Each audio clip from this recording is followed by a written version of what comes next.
We did that. We haven't been doing it lately, which that's on our to-do list to get the captions, because you can pay somebody, like, whoever knows where they are, to do it, to type it in. Because you type it in.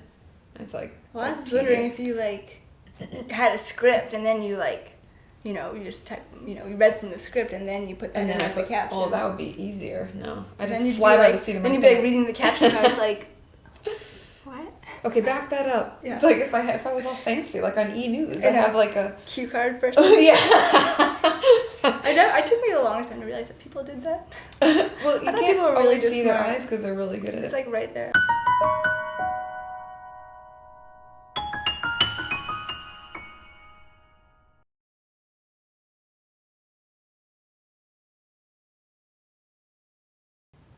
Hi there. Thank you so much for checking back.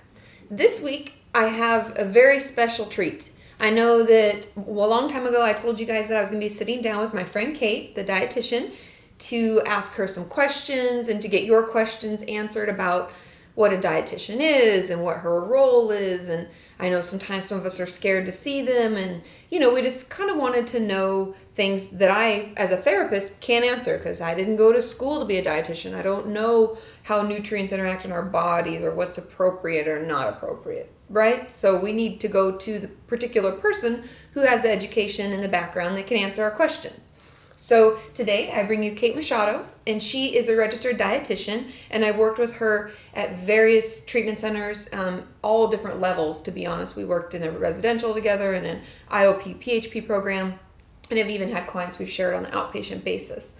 So the first question, I guess, that I will ask Kate is, what is the role that a dietitian actually plays within the treatment team? Because I know some people, we can't see them, or we don't know if we need to see them, and no, I think that's a really good question, because a lot of people, I think most people out there are a little bit confused about the role of a dietitian in life in general, but specifically in the field of eating disorders.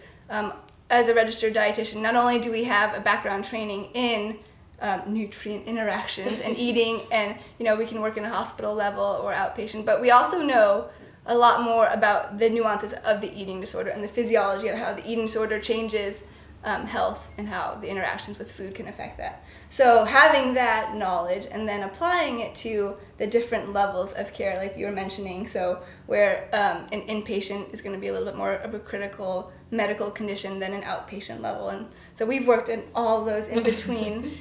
So for me, the role I've played in the different treatment centers, I feel has been very integral, because like Katie's mentioning, as a therapist or as even the doctors there, they don't specifically address the role of food and eating and addressing a lot of the eating behaviors in terms of recovery. And so, you know, there'll always be an initial session where the client and I will get to know each other, and I'll learn a lot about her background in terms of what her eating disorder has looked like and her behaviors and a lot of the things she's struggling with, or he, at the moment.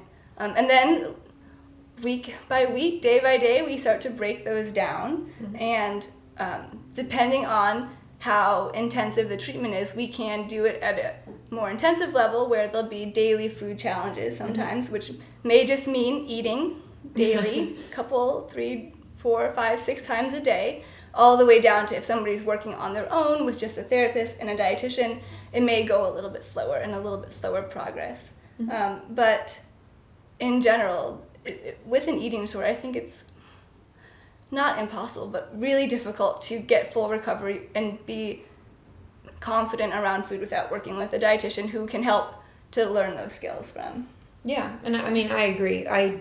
Just so you guys know, and I know I've probably said this before, that I personally don't see anyone if they're not seeing a dietitian, because it's one of my frustrations, and I've vented this before, but people who overstep their bounds of what they're actually licensed or trained to do. And there are things, I mean, I could tell you all what I eat every day, but I'm a very different person. I have a very different lifestyle and physiology, and my body may deal with things differently than yours. And so for me to to tell a client, Right. well, I think you should eat this and blah, blah, blah, blah, would be, Well, that's exactly the same way we have our divisions of responsibility, whereas if something comes up, we're talking about food or the day or the way to incorporate food, there may be some other issues that come up, and I'm like, that would be a great topic to talk to your therapist about. Mm-hmm. And it is something that I do personally talk to all of the different therapists or the psychiatrists that the clients are working with, so that we're not just working in our own bubbles on our own issues, but it's really an integral treatment team. And I think, by the name of it, team, it is such a big group work that none of it can really be separated. Because there's always going to be crossovers, because food, it's an eating disorder, is going to be a part in a lot of the recovery process. So it's going to be an emotional thing, so that'll be something with the therapist. And with the doctor, there's going to be maybe some medical complications when it comes to getting the nutrients in balance at a level where I'm not able to, by supplementing food, make that difference. Yeah, exactly. Yeah. And that's why, just so you all know, that when you do work with a Kate and a Katie, and and you have us helping you out, we will ask you to sign a release so that I can call Kate and I can say, hey, I was talking to her and she told me this, and she'll say, oh yeah, that makes sense because this happened with her food and both. So we work together. So I know if you're having a really stressful time and your anxiety's through the roof and I'm thinking, what changed? She can tell me, oh, she had a really intense food challenge we did this week, and so things will be flaring up, and so that helps us balance each other so that I know when you're being challenged, so I can give you a little more support and we can have more things in place. And I, and vice versa, so that I can tell her, your parents have kicked you out or something's happening, and she can know that that week might not be a good week to challenge you. Yeah. And in the same way, a lot of times at maybe a higher level of care where or a dietitian will be on, in the building most of the time, there'll be a lot more meetings, a lot more things being addressed with the food, a lot less lenience towards accepting of behaviors. We're pretty straightforward where we don't allow any of the food behaviors. It's kind of a little bit of a Band-Aid approach to it, as opposed to at a lower level, you may go home at the end of the day and have to really work on practicing on your own or with the support of those around you, maintaining what we're working on. And so it's a little bit more intense, I think, when you go home to have to be the one responsible for it, but that's real world, and that's taking home and recovering long term is being able to be on your own and doing the healthy behaviors instead of the eating disorder behaviors with food. Yeah, exactly. And so this is just an intro of what we'll be talking about, and we'll go through some other questions I know that many of you have posted on my site, and I'm taking those into consideration.